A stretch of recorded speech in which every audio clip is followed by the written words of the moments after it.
아멘의 크기만큼 은혜 받을 줄 믿습니다. 할렐루야! 아멘! 우리의 아멘의 고백을 하나님께서 기뻐 받아주시기를 축복합니다. 이 시간 우리 함께 옆사람과 함께 사랑의 인사를 함께 나누도록 하겠습니다. 이렇게 인사할까요? 소망을 굳게 잡으세요. 소망을 굳게 잡으세요. 아멘. 네, 오늘 이 시간 우리의 소망 되신 예수 그리스도를 굳게 붙잡고 뜨거운 찬양으로, 생명의 말씀으로, 믿음의 기도로 이 시간 우리 모두에게 하늘 소망이 넘쳐나고 하늘 소망으로 충만해지는 은혜의 금요 기도에 되시기를 주님의 이름으로 간절히 축원합니다. 아멘. 오늘 본문인 이 히브리서는 히브리인들에게 보내는 편지입니다. 서신서입니다. 여기서 히브리인들이라 함은 유대인이었다가 기독교로, 그리스도교로 개종한 그리스도인, 곧 유대교 출신 그리스도인을 이야기하고 있습니다. 그리고 이 히브리서 기자는 바로 이들에게 이 히브리서를 통하여서 이 유대교 그리스도인들이 어떠한 형편과 핍박 중에서도 예수 그리스도를 잊지 않고 소망으로 늘 품고 살아갈 수 있도록 권면하고 가르치는 그 편지의 내용을 보냈던 것입니다. 그렇다면 어떤 이유로 이 유대교 출신 그리스도인들이 예수 그리스도를 향한 소망을 점점점 더 잃어버리게 되었을까요? 그것은 이들이 로마로부터 그리고 동족 유대인들로부터 극심한 핍박과 박해를 받았기 때문입니다. 히브리서가 기록된 시기는 이 기독교인들을 향한 로마의 박해가 가장 심해졌던 그러한 시기로 AD 60년에서 65년경으로 추정합니다. 그리고 그 시기 전후로 로마에서 있었던 두 가지 사건을 한번 살펴보고자 합니다. 첫 번째로는 이 AD 49년에 클라우디우스라는 이 황제의 칙령으로 로마에 있던 모든 유대인들이 로마로부터 추방되었던 사건이 있었습니다. 예루살렘에서 복음을 듣고 이제 그리스도교로, 기독교로 개종을 하여서 다시 로마로 돌아온 이 개종한 그리스도인들, 이들은 아직 로마 땅에 교회가 많이 세워지지 않았기 때문에 이전처럼 정통 유대인들이 함께 모여서 모임을 가졌던 그 회당에 참여할 수밖에 없었습니다. 아마 그곳에서 복음을 전해들은 이 유대교 출신 그리스도인들은 자신이들은 복음을 전했을 것이에요. 하지만 이 로마에 원래부터 있었던 이 기존의 유대인들은 이 새롭게 등장한 이 복음, 이 그리스도인들이 자신들에게 전하는 이 복음을 쉽게 받아들이지 못하였습니다. 이에 스웨토니우스라는 사람은 클라우디우스 황제의 생애라는 그 책에서 이렇게 기록하고 있습니다. 로마에 있던 유대인들, 정통 유대인들과 개종한 유대인들, 이들 사이에서 예수가 그리스도이시다라는 이 복음 때문에 이들 사이에 분쟁과 폭동이 일어났으며, 이로 인하여서 클라우디우스 황제가 칙령을 내려서 유대인들 모두를 로마에서 추방하였다, 이렇게 기록하고 있습니다. 아마도 이 사건으로 유대교에서 그리스도교로 개종한 이 유대인들은 정통 유대인들과 많은 갈등이 있었을 것이고 동족 유대인들로부터 핍박을 받게 되었을 것입니다. 그리고 두 번째로는 AD 64년경에 있었던 로마 대화재 사건입니다. 우리도 잘 알고 있을 텐데요. 이 로마의 이 대화재가 발생한 이후에 로마의 시민들 사이에서는 이 대화재가 바로 네로 황제가 불을일으켰던, 네로 황제가 바로 방화의 범인이다, 이러한 소문이 나돌았습니다. 네로 황제가 지금의 로마보다 더 새로운 로마를 건설하기 위하여서 더 새로운 궁을 건설하기 위하여서 방화를 일으켰다. 이러한 소문이 돌기 시작했던 것이죠. 한간에는 이 네로 황제가 저 화염에 휩싸인 로마를 바라보면서 시를 읊고 노래를 불렀다라는 그러한 소문도 나돌기 시작했습니다. 그런데 사실 네로 황제는 이 로마 대화제가 있었을 이때에 다른 곳으로 휴양을 가서 전혀 상관이 없었음에도 불구하고 네로는 방화범으로 몰리게 되었고, 실제로 이 소식을 듣고 로마로 다시 돌아와서 많은 민생을 지원하고 방화 대책을 강구하고 자신의 집을 내어주면서 집 잃은 로마 시민들을 재워주고 먹여주고 그렇게 했음에도 불구하고 계속해서 이 방화범은 네로 황제다라는 이 소문이 사그라들지가 않았던 것입니다. 그래서 이 네로 황제가 특단의 조치를 취하게 되는데, 그 조치가 무엇이었냐면은 방화범들을 기독교인으로 지목하는 것이었습니다. 이 당시의 기독교는 그닥 세력이 크지 않았습니다. 그리고 예수 그리스도의 복음을 로마 가운데 전하면서 로마 시민들로부터 또 많은 반감을 샀던 그러한 분위기가 있었습니다. 그래서 네로는 이 방화범으로, 로마 대화제 방화범으로 기독교인들을 지목하고 무차별적으로 박해하기 시작하였습니다. 그래서 사진 한 가지 보게 되면은 저기 위에 의자에 앉아 있는 사람이 높은 곳에 의자에 앉은 사람이 네로 황제이고, 그리고 그리스도인들을 지금 꼭대기 보면은 산채로 화형을 시키기 위하여서 매달아 놓은 그 모습을 볼 수 있습니다. 그만큼 잔혹하고 잔인하게 이 그리스도인들에 대한 박해가 있었다라는 것입니다. 이로 인하여서 이 로마에서 기독교인들은 이 핍박을 피하여서 은둔 생활을 하기 시작했고, 가족의 장례가 나더라도 이 지상에서 무덤을 마련할 수가 없어서 지하를 파고 지하 동굴로 들어가서 지하에 무덤이 생겨나게 되는데, 그 무덤이 바로 우리가 잘 알고 있는 카타콤입니다. 이 카타콤은 지하 묘지이면서 이 로마의 박해를 피하여서 사람들이, 기독교인들이 함께 모여서 예배드렸던 은신처로도 사용이 되었습니다. 작년 10월 30일부터 있었던 우리 해외 성지순례, 이때 저희가 산 칼리스토 카타콤을 방문을 했었습니다. 이 사진을 보게 되면 이 건물 입구에 저런 조각들이 붙어져 있는데, 그 조각들 가운데 지금 좀 작아서 보이지 않는데 이렇게 써 있습니다. 예수스 크리스토스 데우스 휘오스 소조메테.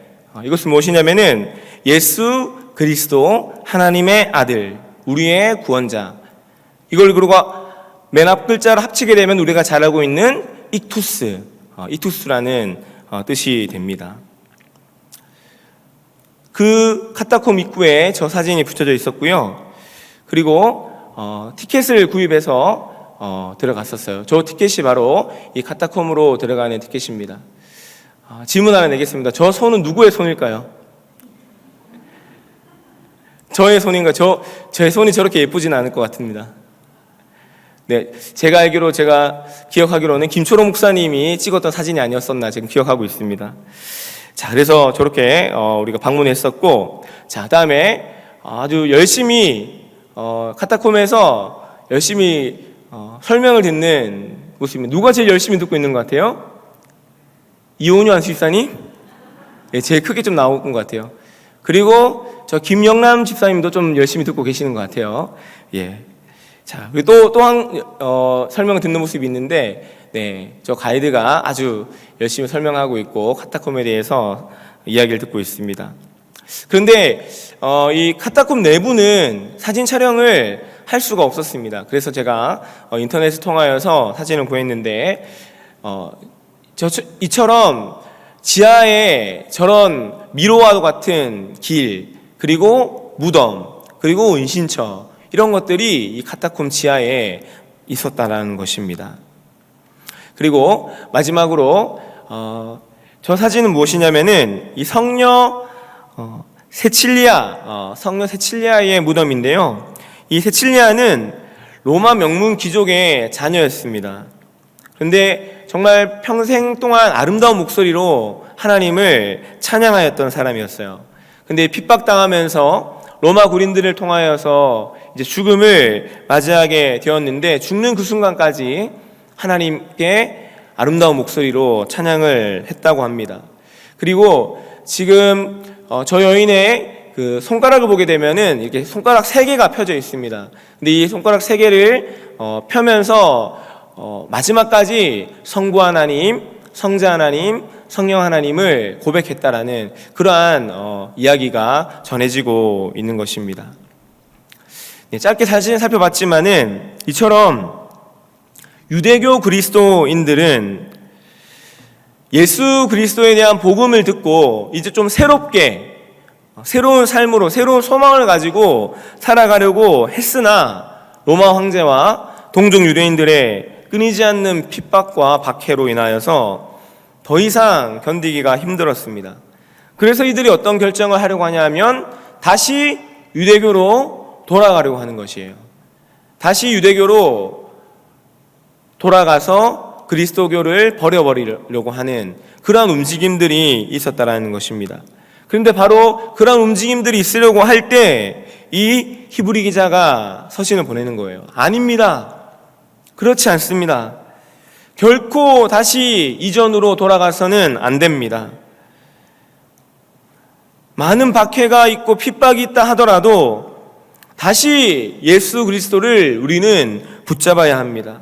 산 소망이 되시고 영원한 대제사장이 되시며 새 언약으로서의 예수 그리스도를 우리는 굳게 붙잡아야 합니다. 이 간절한 마음으로 히브리서를 썼다라는 것입니다.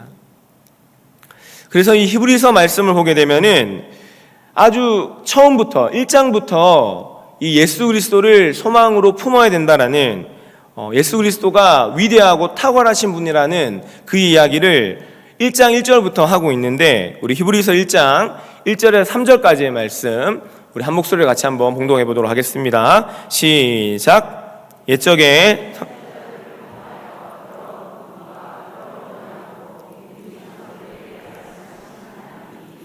이 모든 날 마지막에는 아들을 통하여 우리에게 말씀하셨으니 이 아들을 만유의 상속자로 세우시고 또 그로 말미암아 모든 세계를 지으셨느니라. 이는 하나님의 영광의 광채시요 그 본체의 형상이라. 그의 능력의 말씀으로 만물을 붙드시며 죄를 정결하게 하는 일을 하시고 높은 곳에 계신 지극히 크신 이의 우편에 앉으셨느니라. 아멘. 히브리서 1장 처음부터 아주 강력하게 강조하면서 예수 그리스도께서 하나님의 아들입니다. 예수 그리스도가 말씀으로 창조하신 창조주가 되십니다. 예수 그리스도가 대제사장이십니다. 영원한 대제사장이십니다. 이것을 말씀했다라는 것입니다.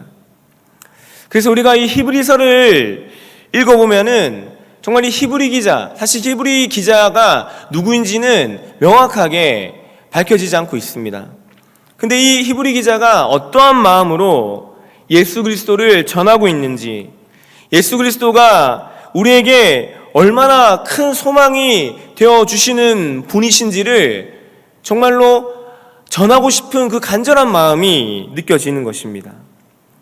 아마 우리가 이 히브리서를 읽을 때 그 히브리서 기자의 그 간절한 마음, 예수님을 전하려고 하고 예수님을 놓지 말라라고 하는 그 간절한 마음을 함께 고백하면서 이 말씀을 읽는다면은 정말로 큰 은혜가 우리에게 있을 듯합니다.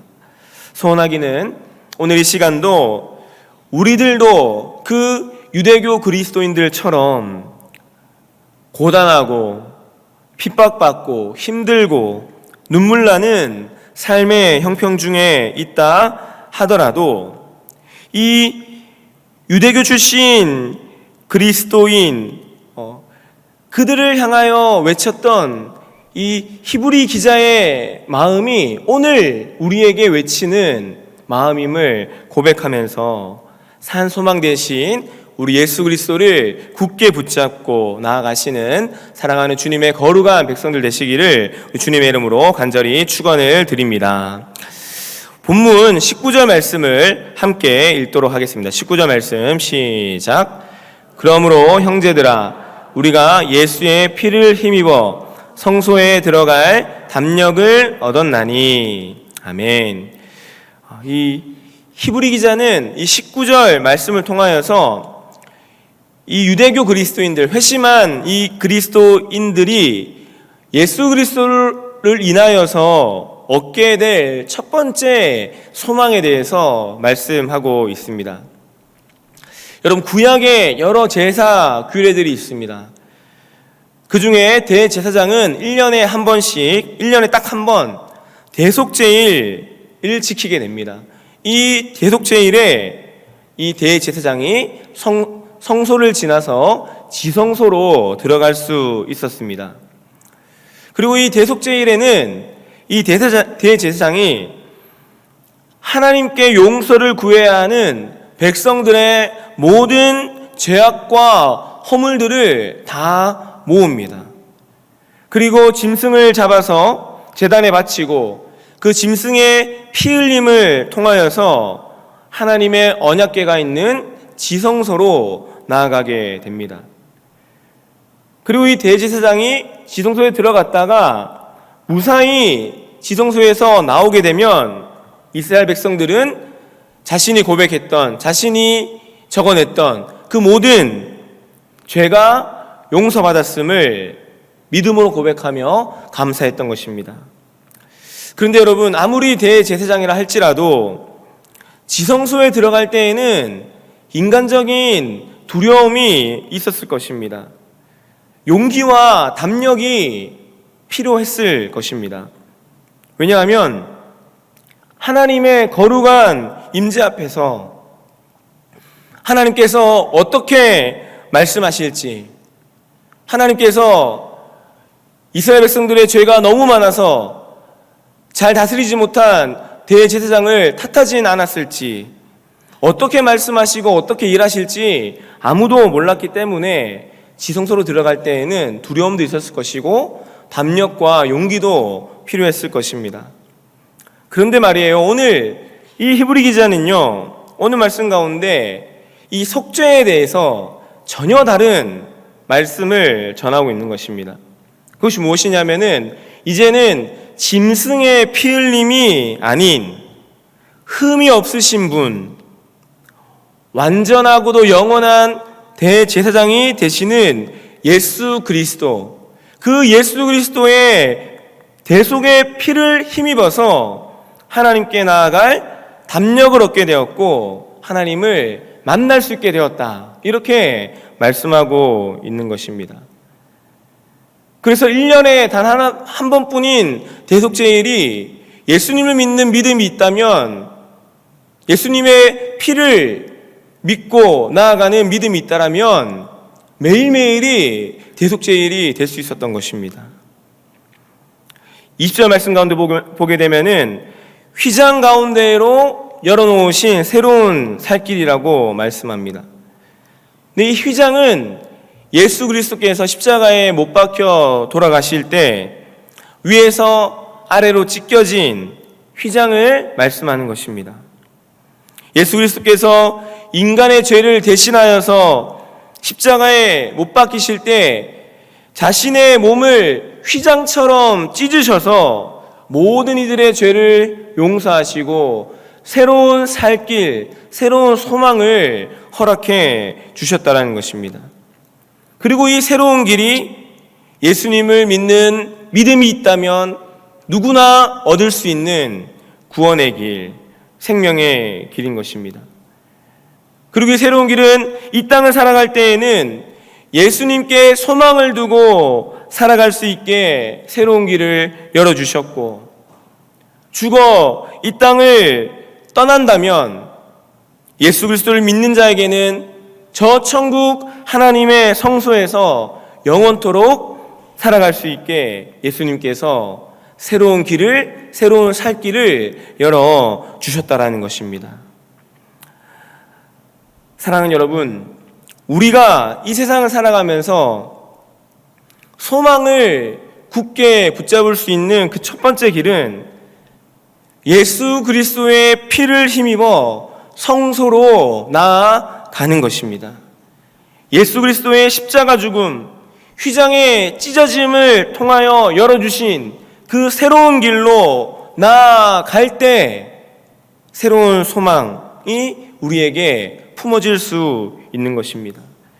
예수의 피를 힘입어서 담력을 얻어서 예수의 피를 힘입어 용기를 얻어서 하나님 앞에 나가서 마음 다해 신령과 진정으로 하나님 앞에 예배 드릴 때 하나님께서는 우리에게 새로운 살 길, 새로운 소망의 길을 우리에게 열어주시는 것입니다. 그런데 가끔씩 우리들도 오늘 본문의 이 유대교 그리스도인들처럼 삶이 고단하고 삶이 아프고 여러 형편과 여러 어려움들을 겪으면서 예수의 피를 힘입어서 담력을 얻어서 하나님 앞에 새로운 길로 나아가기보다는 지금 내가 겪고 있는 고통이 나의 죄악 때문인 것 같고 지금 내가 아파하고 있는 이 시간들이 나의 허물 때문인 것 같아서 위축되어서 담력을 얻어 하나님 앞에 나아가기보다는 위축되어서 믿음의 길을 멈추려 하고 되돌아가려고 할 때가 있다는 것이에요.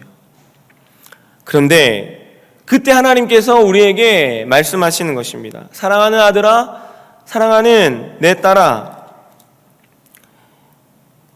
내가 너에게 예수 그리스도의 피를 힘입어 나아올 담력을 너에게 더해줄게 라고 하나님께서 우리에게 말씀하시는 것입니다. 여러분, 우리가 생살아갈 때 담력이 필요합니다. 용기가 필요할 때가 있습니다. 특별히 이 담력과 용기는 내가 양갈래의 길에 섰을 때 무엇인가 결정하고 나아가야 될 때 담력과 용기는 필요합니다.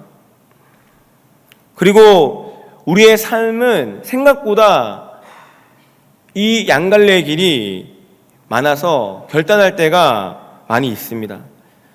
예컨대 누군가에게 내가 먼저 다가가야 할지, 그가 다가오기를 기다려야 될지, 내가 먼저 미안하다고 손을 내밀어야 할지, 끝까지 내가 옳다고 생각하고 버티면서 있어야 할지, 내가 먼저 사랑을 주어야 할지, 나에게 사랑을 주기까지 기다려야 할지, 여러 양갈래의 길을 만날 때가 있습니다.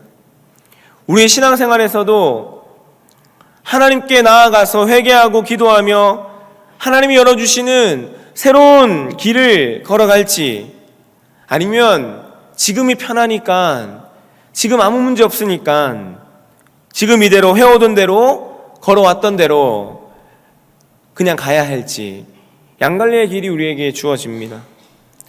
일터에서도 회사의 인정을 받는 길을 가야 할지, 아니면 믿음을 지켜내는 길로 가야 할지, 양갈래의 길이 주어지는 것입니다. 근데 우리가 그 순간을 맞이할 때 우리는 오늘 말씀에 담력을 기억해야 합니다. 담력. 이 담력은 원어로 팔흐레시아라는 원어의 뜻이 있는데, 그 뜻은 숨김없이 말함, 솔직함이라는 그러한 뜻이 있는 거예요. 이 담력이라는 원어의 뜻은 숨김없이 말함, 솔직함이라는 뜻이 있다는 것이에요. 예수의 피를 힘입어서, 예수 그리스도의 보혈의 피를 힘입어서 하나님 앞에 용기 내어 나아와서, 하나님 앞에 담력을 가지고 나아와서 나의 솔직한 마음, 나의 솔직한 아픔, 내 삶의 눈물과 애환들, 그것을 숨김없이 고백하는 것입니다.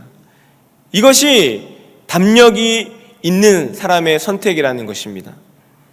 그리고 내가 이러한 담력을 가지고, 하나님 주신 이러한 담력을 가지고 하나님 앞에 나와서 솔직하게 나의 삶을 다 털어놓고 다 이야기하고 모든 것을 내어놓을 때 하나님께서는 우리가 이 세상 살아갈 때 소망 되신 예수 그리스도를 굳게 붙잡고 새로운 길을 걸어갈 수 있도록 도리어 우리에게 새로운 성령의 담력을 더해 주시고 새로운 성령의 용기를 우리에게 더해 주시는 것입니다. 담력을 가지고 주께로 나아올 때 하나님께서 성령의 담력을 우리에게 허락하여 주시는 것이죠.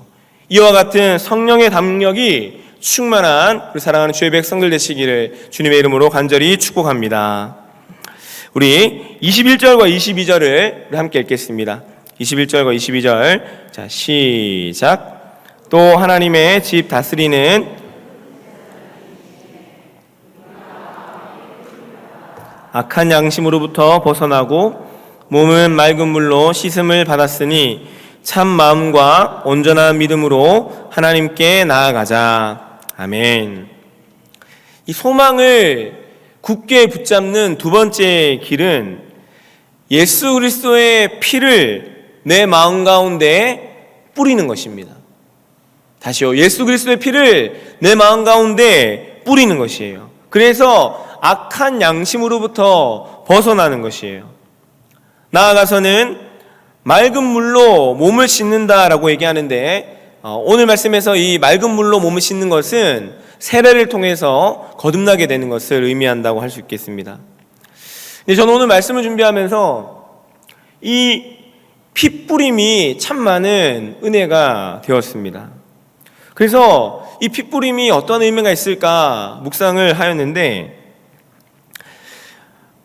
이 구약의 제사 규례에서 핏뿌림은 짐승의 피를 뿌림으로 말미암아, 짐승의 피를 백성들의 머리에 뿌림으로 말미암아 저들의 죄를 대속하고 이스라엘 백성들은 정결하게 되는 그러한 의미가 있습니다. 그 언약의 의미가 있는 것이에요. 출애굽기 24장 8절 말씀 가운데 보게 되면 모세가 그 피를 가지고 백성에게 뿌리며 이르되 이는 여호와께서 이 모든 말씀에 대하여 너희와 세우신 언약의 피니라. 아멘. 여기에서 피 뿌림은요, 하나님과 이스라엘 백성들 사이에 어떤 쌍방간의 언약이기보다는 이 피 뿌림은요, 하나님의 일방적이고 주권적인 언약에 더욱더 가깝다는 것입니다. 왜냐하면 하나님께서는 이 피 뿌림을 통하여 속죄와 구원의 언약을 하실 때에 이스라엘 백성들이 이 모든 언약들을 잘 이행하고 잘 지키면 언약을 계속 이어가고, 그렇지 아니하면 이 언약을 파괴하려고 하는 것이 아니었습니다. 모세를 통하여서 이스라엘 백성에게 뿌린 그 피의 공로, 하나님이 직접 뿌린 그 피의 공로로만 인하여 이스라엘 백성들을 구원해 주시려고 하나님께서는 약속을 하셨던 것입니다. 그래서 이 핏뿌림에는 하나님의 주권적이고 전적인 언약의 약속, 구원의 약속이 담겨져 있는 것입니다. 히브리서 12장 24절에서도 새 언약의 중보자이신 예수와 및 아벨의 피보다 더 나은 것을 말하는 뿌린 피니라, 이렇게 말씀하고 있어요.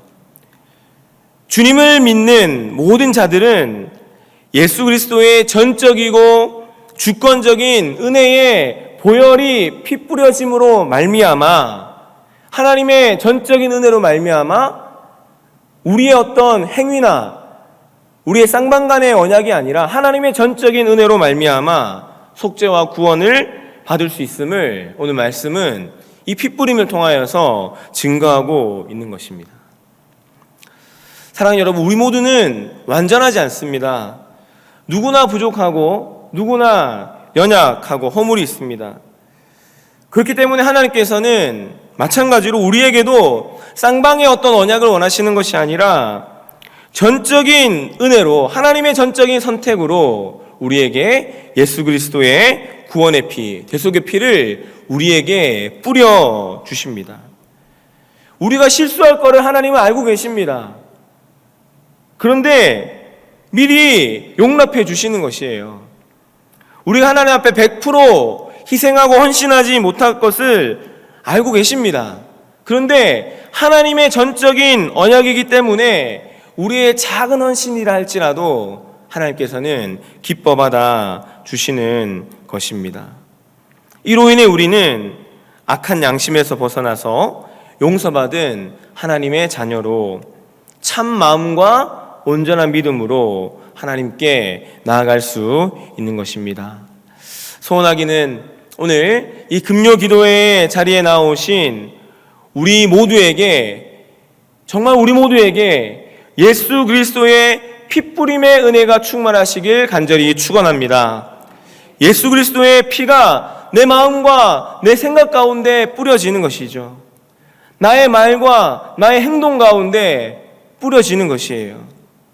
그리고 나의 믿음 가운데 예수 그리스도의 피가 뿌려지고, 이 시간 우리의 예배 가운데 예수 그리스도의 피가 뿌려지는 것입니다. 그리고 예수 그리스도의 피가 지금 병마와 싸우고 계시는 사랑하는 우리 모든 주의 백성들, 우리 모든 한우 성도님들, 우리 원로 목사님, 그 모든 환부 가운데 예수 그리스도의 피가 뿌려져서 회복과 생명으로 반드시 열매를 얻게 될 줄로 믿습니다. 그래서 우리는 이 예수 그리스도의 피가 뿌려짐으로 말미암아 전적인 하나님의 은혜와 소망을 굳게 붙잡고 참 마음과 온전한 믿음, 곧 진실한 마음과 확고한 믿음으로 하나님께 나아가는 새로운 존재, 거룩한 하나님의 백성들이 될 수 있는 것입니다. 마지막으로 우리 23절에서 25절까지 함께 읽도록 하겠습니다. 23절에 25절 시작. 또 약속하신 이는 미쁘시니 우리가 믿는 도리의 소망을 움직이지 말며 굳게 잡고 서로 돌아보아 사랑과 선행을 격려하며 모이기를 패하는 어떤 사람들의 습관과 같이 하지 말고 오직 권하여 그날이 가까움을 볼수록 더욱 그리하자. 아멘. 이 말씀은 예수 그리스도의 피로 담력을 얻어서 하나님의 성소로 나아가는 사람들, 그리고 두 번째, 예수 그리스도의 전적인 피뿌림의 은혜로 그 약속과 그 언약으로 참 마음과 온전한 믿음으로 하나님께 나아가는 이 사람들이, 그러면 이 세상 가운데 어떻게 뿌려져야 할까? 이 세상 가운데 어떻게 살아가야 할까? 이 질문에 대한 답변을 이 히브리 기자가 했던 것입니다. 히브리 기자는 고난 중에 있지만, 눈물과 아픔 중에 있지만 예수 그리스도를 소망하며 굳게 붙잡는 그 유대 그리스도인들에게 이렇게 강권하는 것입니다.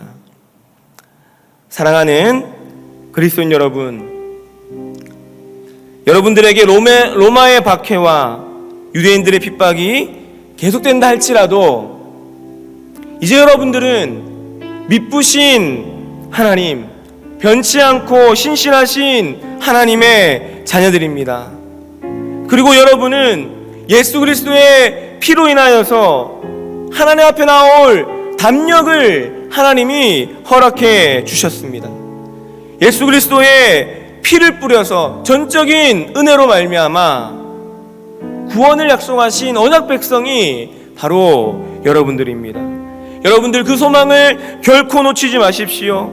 그리고 여러분들이 그 소망을 가지고 서로서로 마음을 아껴주고 격려하면서 사랑과 선행을 이 땅 가운데 이루어 가주시길 부탁합니다. 예수님이 반드시 오실 터인데, 그것을 우리가 알고 있을 터인데, 그럴수록 그날이 가까워 올수록 우리 더욱 함께 모여 서로 교제하고 하나님을 예배하며 새로운 소망의 길, 그 길을 함께 걸어가십시다. 이렇게 히브리 기자가 유대인들에게 말씀하고 있는 것입니다. 여러분, 어떠한 아픔과 고통에도, 어떠한 어려움과 막막함에도, 그리고 두려움과 염려 중에라도 예수 그리스도를 굳게 붙잡으시길 축복합니다. 영원한 소망 대신 예수 그리스도를 굳게 붙잡으시길 바랍니다. 그리고 예수 그리스도께서 예비해 놓으신 저 천국 소망도 여러분 굳게 붙잡으시길 바랍니다. 그 소망이 우리를 다시 살게 할 것이고, 그 소망으로 우리는 하나님 우리에게 허락하신 그 순례의 길을 끝까지 걸어갈 수 있을 것입니다. 이 은혜와 축복이 우리 사랑하는 모든 주의 백성들에게 언제나 함께 하여 주시기를 주님의 이름으로 간절히 축원합니다. 아멘.